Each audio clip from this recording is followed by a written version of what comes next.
Whenever there's a breakdown in level 1 that can't be handled by the simple help and recovery of a level 2 defender, a level 3 situation is created. A situation is any action by the offense that requires one or more defenders to switch or double team in order to stop the ball from scoring. When you have to give defensive instructions that are outside of levels 1 and 2, you are creating a level 3 situation. Sometimes your players ask, "Coach, what do we do in this situation?" When your answer involves something more than help and recover, then you're talking about a level 3 situation. Here's an example. Your point guard gets beaten clean at the half line, and the ball is headed straight down the middle of the highway. A level 3 defender will recognize this as a situation and immediately swap bubbles, that is, switch or double team, until the ball has been stopped or passed. A surprise situation almost always involves a mismatch of numbers. One of your teammates has been beaten clean, resulting in a 5-on-4 or a 4-on-3 or whatever situation, something that involves more offensive players than there are defensive players. A level 3 defender recognizes the emergency and at least starts the rescue by stopping the ball. A surprise situation is recognized by principle alone. And by the way, this is the skill we're ultimately looking for. The level 3 defender sees a need and fills it. You won't hear a level 3 defender making an excuse like, "Well, I know the ball scored, but I was defending my player." A level 3 defender knows when it's time to leave level 2, swap bubbles completely, and stop the ball from entering or scoring in the highway. A drive into the highway occurs. The defender of the ball has been beaten, but not beaten clean. The hips have been opened, but there's still a chance to recover the bubble if the ball handler slows up or bounces off the path of their drive. A level 2 defender in the right place can cause this to happen. The help given by the level 2 defender is enough for the ball defender to recover their bubble, no switch is needed, everyone recovers to their player, and the action remains in level 1 and 2. Planned situations are simply that. They're planned by the coach. And most of us have them in our notebooks already. These planned situations are the repeatable actions that will serve as a stage of development for players who are trying to learn how to become level 3 and level 4 defenders. Here is a simple example of a coach who has 3 planned situations as a requirement to be level 3 on his or her team. This is only an example because another coach with a different team playing on a different level might have 10 planned situations as a requirement for level 3. You might define any post feed as a situation for your team. The players are drilled to double team with a specific defender and rotate out of the double team in a pre-planned manner. And you've decided that your team is going to do it every time the ball is fed into the post. There's no decision making by any player. This allows you to teach and drill this situation. Since you're teaching a specific way to rotate out of this planned situation, it means you're teaching level 4 right alongside level 3. Level 3 is the double team or the switch that's needed to stop the ball from scoring. Many teams can do this, but then they give up a basket because the offense finds the open player before the defense can properly rotate. Level 4 defenders can rotate out of a level 3 situation without giving up a basket.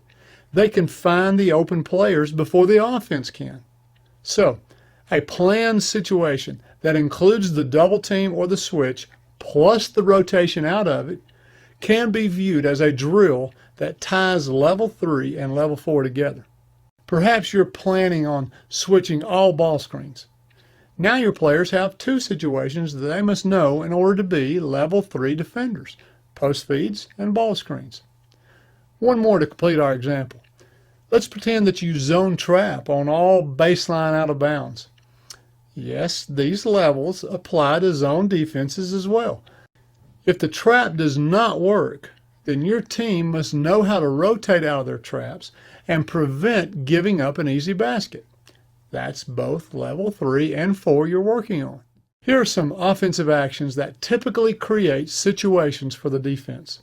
the baseline drive, the pick and roll ball screen, post feeds, and failed traps.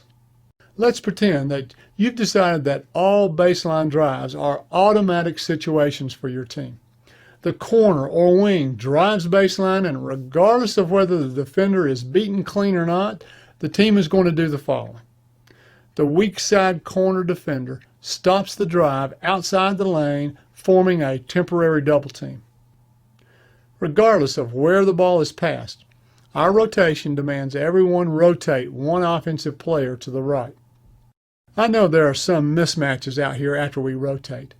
The next step is to find a way to switch back to your player without giving up a shot while you're doing it. That's the other half of level 4, and we're going to cover it in the next chapter.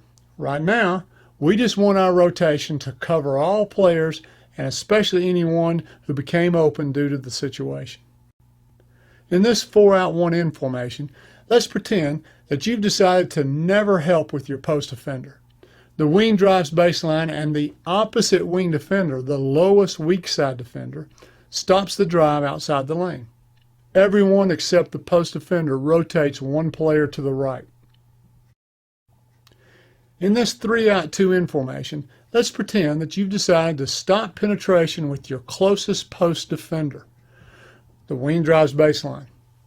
The ball side post stops the drive outside the lane. The weak side post defender rotates to take the ball side post player. The weak side wing defender drops to take the weak side post player. Everyone else rotates one player to the right. Let's pretend that the pick and roll works and the ball handler is threatening the highway. This demands a true level 3 defender at the weak side guard position. We didn't guard our situation successfully. Therefore, he has to stop the ball, and everyone else, except the post defender, must rotate.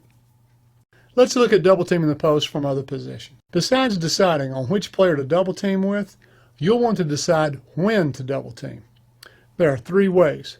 You can double team when the pass is in the air, or when the post catches the pass, or when the post makes his or her move. In this case, the double team is made when the pass is in the air. And again, everyone else rotates one player to the right. This time, the post is double teamed with the weak side guard, leaving one weak side defender zoning 2 players. He'll take the pass when it comes out of the double team. The trapping guard rotates to the undefended player.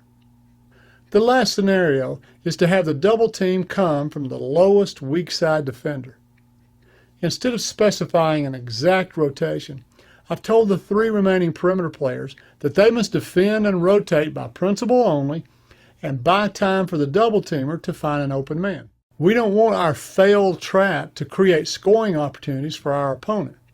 The first example shows only 3 players swapping bubbles or rotating. The second example is one where everyone on defense rotates. You now have criteria that can help you judge playing time between players.